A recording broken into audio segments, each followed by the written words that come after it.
मोदी सरकार की एक और बड़ी कामयाबी, इतिहास रच गया है। महिला आरक्षण बिल यानी नारी शक्ति वंदन अधिनियम लोकसभा के बाद अब राज्यसभा में भी पास हो गया है। राज्यसभा में महिला आरक्षण बिल पर वोटिंग के दौरान पीएम मोदी भी मौजूद रहे। इससे पहले लोकसभा में सुबह 11 बजे जब आज कार्रवाई शुरू हुई तो सबसे पहले प्रधानमंत्री नरेंद्र मोदी बोले। उन्होंने कहा कि कल भारत की संसदीय यात्रा का एक स्वर्णिम पल था। उस पल के हकदार इस सदन के सभी सदस्य हैं, सभी दल के नेता भी हैं। सदन हो या सदन के बाहर हो, वे भी उतने हकदार हैं। वहीं अगर बात करें अगर राज्यसभा की, तो राज्यसभा में बिल पर चर्चा के दौरान सत्ता पक्ष और विपक्ष के कई सदस्यों ने आज हिस्सा लिया। कई महिला सांसदों ने इस बिल के पक्ष में राज्यसभा में अपनी बातें रखी। महिला आरक्षण बिल का समर्थन करते हुए केंद्रीय मंत्री रामदास आठवले ने भी राज्यसभा में अपनी चिरपरिचित अंदाज शैली में भाषण दिया। उन्होंने तुकबंदी कर महिला आरक्षण बिल का समर्थन किया और प्रधानमंत्री नरेंद्र मोदी के कसीदे भी पढ़े। वहीं आज इस पर चर्चा के दौरान टीएमसी सांसद की क्लास भी लग गई। राज्यसभा में जब तृणमूल कांग्रेस के डेरेक ओब्रायन बोलने खड़े हुए तो सभापति ने कहा कि आपकी पार्टी के 7 मिनट बाकी हैं। इस पर डेरेक ने कहा कि 10 मिनट। सभापति ने दोहराया कि 7 मिनट। डेरेक तमतमा गए और उन्होंने कहा कि क्या आप प्रक्रिया का माहौल बना रहे हैं। इस पर सभापति जगदीप धनखड़ ने फटकार लगाते हुए समय का ब्रेकअप दिया और कहा कि यह तरीका नहीं है व्यवहार करने का। तो कुल मिलाकर एक अच्छी चर्चा के बाद अब ये बिल राज्यसभा में भी पास हो गया है और अब ये कानून के लिए राष्ट्रपति के पास जाएगा। 33% आरक्षण का मतलब क्या है, लागू कब होगा, क्या प्रावधान है, इस बारे में भी समझ लीजिए। 33% यानी लोकसभा में अभी 543 सीटें हैं, इनमें 181 सीटें महिलाओं के लिए आरक्षित होंगी। इसी तरह विधानसभाओं में जितनी सीटें हैं उसकी कुल 33% सीटें रिजर्व हो जाएंगी।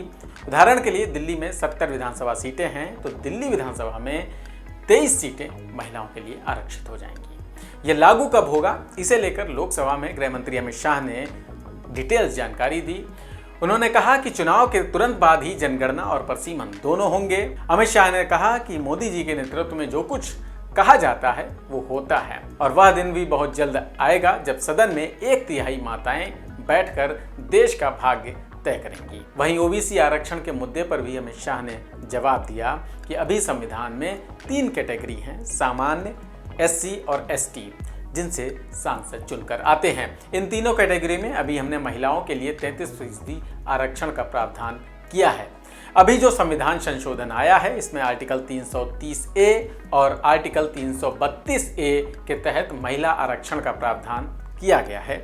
इसी के साथ ये तीनों कैटेगरी यानी सामान्य, एससी और एसटी में वर्टिकल रिजर्वेशन देकर 1/3 सीटों को महिलाओं के लिए आरक्षित करने का काम किया गया है। गृह मंत्री ने कहा कि परसीमन आयोग देश की चुनाव आयोग की प्रक्रिया को निर्धारित करने वाली इकाई का एक महत्वपूर्ण कानूनी प्रावधान है। इसकी अध्यक्षता सुप्रीम कोर्ट के रिटायर्ड जज करते हैं और इसमें चुनाव आयोग और राजनीतिक दलों के प्रतिनिधि भी शामिल होते हैं। गृह मंत्री अमित शाह ने बताया कि यह आयोग हर राज्य में जाकर पारदर्शी तरीके से नीति निर्धारण करता है और इसके पीछे केवल और केवल पारदर्शिता का ही सवाल है। वहीं गृह मंत्री अमित शाह ने यह भी संकेत दिए कि यह आरक्षण विधेयक 2029 के बाद लागू होगा। उन्होंने कहा कि कुछ लोग भूमिका बना रहे हैं कि इस बिल को इसलिए समर्थन ना करो क्योंकि परसीमन प्रक्रिया है और इस चुनाव में ये लागू नहीं होगा। तो वहीं कुछ लोग कह रहे हैं कि इसमें ओबीसी और अल्पसंख्यकों के लिए आरक्षण नहीं है, इसलिए इसका समर्थन मत करो। गृह मंत्री ने कहा कि अब समर्थन नहीं भी करोगे तो भी क्या आरक्षण बिल जल्दी आ जाएगा, तब भी आरक्षण देश में 2029 के बाद आएगा। तो अब राज्यसभा में भी ग्रीन सिग्नल मिल चुका है।